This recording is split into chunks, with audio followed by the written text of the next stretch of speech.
Kita mendengar, seringkali kita mendengar bagaimana keadaan nanti kita di yaumil qiyamah ketika kita dibangkitkan oleh Allah Subhanahu wa taala. Bagaimana tentang cerita Nabi SAW, keadaan nanti manusia ketika berada di padang mahsyar. Ketika semua manusia, semua makhluk dari zaman Nabi Adam sampai nanti yaumil qiyamah itu dibangkitkan secara serentak oleh Allah Subhanahu wa taala. Tak ada satupun yang tidak akan dibangkitkan, semuanya secara serentak. Dan kita mendapati semisal kayak kita berada di kota-kota besar, kota Medan, kota Jakarta, itu seakan-akan kita sudah merasa di jalan macet, kemana-mana manusia ramai, seakan-akan sudah merasa diri kita ini sangat sempit, kita hidup di kota Medan. Anda bayangkan ketika di padang mahsyar nanti Allah Subhanahu wa taala akan membangkitkan secara serentak semua manusia yang sekarang ini aja jumlahnya udah 7 miliar. Anda bandingkan dari zaman Nabi Adam sampai nanti yaumil qiyamah, berapa jumlah itu semua.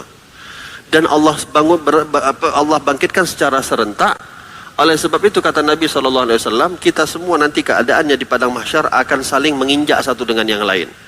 Bahkan bisa jadi saking kita ingin mencari keluangan, kelapangan di yaumil qiyamah, khususnya di padang mahsyar, itu bisa jadi nanti yang kita injak itu adalah mungkin keluarga kita, entah istri kita, entah anak kita, entah orang tua kita. Sudah kita gak peduli lagi dengan siapapun yang ada nanti di yaumil qiyamah. Yang penting gimana caranya kita masih bisa bernapas. Karena rasa iba untuk anak, untuk istri, untuk pasangan, untuk orang tua, itu sudah akan luntur semuanya daripada hati kita. Karena kita akan merasakan kesulitan yang begitu luar biasa. Orang-orang itu pasti akan berlari daripada segala apa yang ada di tengah-tengahnya atau ada yang di kerabat di samping kelilingnya, dan dia akan berusaha untuk menyelamatkan dirinya sendiri. Makanya kata Nabi SAW, nanti itu di yaumil qiyamah bisa jadi kerabat kita sendiri yang akan kita pijak untuk supaya kita bisa selamat, bisa bernafas, bisa mengambil udara, karena semua akan saling menginjak satu dengan yang lain. Dan bukan hanya itu, di padang mahsyar nanti Allah Subhanahu wa taala akan menurunkan matahari, mendekatkan matahari kepada kita. Jaraknya itu cuma 1 mil. Hadirin, kalau kita melihat bagaimana jaraknya dunia dengan matahari sekarang jutaan kilometer, kita ngerasakan panasnya luar biasa. Hari-hari ini kita ngerasakan, cobalah kalau kita keluar, kepanasan kita, kalau nggak berteduh, kepanasan kita, hampir terbakar mungkin kulit kita.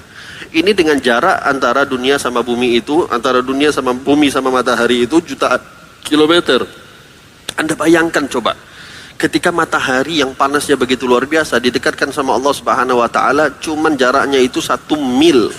1 mil, berapalah 1 mil? Ya, kita nggak bahas lagi antara perbedaan pendapat ulama makna mil di sini. Anggaplah mil yang terjauh yang dibedakan oleh ulama adalah 1, sekian kilometer. Jutaan kilometer kita ngerasakan panasnya begini, apalagi 1,5 kilometer. Oleh sebab itu kata Nabi, karena matahari itu didekatkan, nanti kita semua akan tenggelam dengan keringat kita masing-masing. Tapi yang menentukan tenggelamnya kita itu bukan karena mataharinya, akan tetapi amal kita. Perbuatan kita yang akan menentukan bagaimana jumlah keringat yang akan kita keluarkan pada tubuh kita. Oleh sebab itu nanti kata Nabi, ada yang tenggelam dengan keringatnya sampai kepada mata kakinya. Ini udah pasti selamat, aman. Ada yang ketenggelam sampai ke lututnya, masih aman. Ada yang tenggelam sampai kepada perutnya, ya mudah-mudahan masih aman. Ada yang tenggelam sampai dadanya, masih enak. Toh kalau kita masuk ke kolam renang cuma dada saja kan nggak apa-apa, aman masih. Tapi yang kita khawatirkan kalau tenggelamnya itu udah lewat kepada mulut kita. Anda bayangkan bagaimana rasa sakitnya orang tenggelam. Kita itu tenggelam kalau di laut misalnya, atau tenggelam di kolam renang, nggak bisa berenang. Mungkin 5 menit kita ngerasakan sakit, maksimal 10 menit. Megap-megapnya kita pun udah habis itu hilang rasa sakit, mati. Tapi Anda bayangkan, apakah ada kematian lagi nanti di yaumil qiyamah? Nggak ada. Kematian itu cuma sekali ketika kita di dunia, tapi nanti di akhirat udah nggak ada lagi namanya kematian. Hidup kita kekal abadi selama-lamanya. Tapi rasa sakit kematian itu akan tetap diberikan oleh Allah. Walihada ketika ada orang nanti yang mati atau yang tenggelam dengan keringatnya, masih mending kalau air tawar, ini air keringat kita sendiri, bagaimana asinnya itu. Tenggelam kita dengan keringat kita masing-masing, ya, tapi nggak ada lagi namanya kematian. Rasa sakit tenggelam itu akan kita rasakan bertahun-tahun, bahkan puluhan ribu tahun lamanya, selama kita berada di padang mahsyar. Karena Allah dekatkan bumi, Allah letakkan matahari ke atas tubuh kita, ke atas kepala kita. Bagaimana lagi udah tenggelam mulutnya, tenggelam satu tubuhnya, kata Nabi SAW. Walihada hadirin, ini masih di padang mahsyar.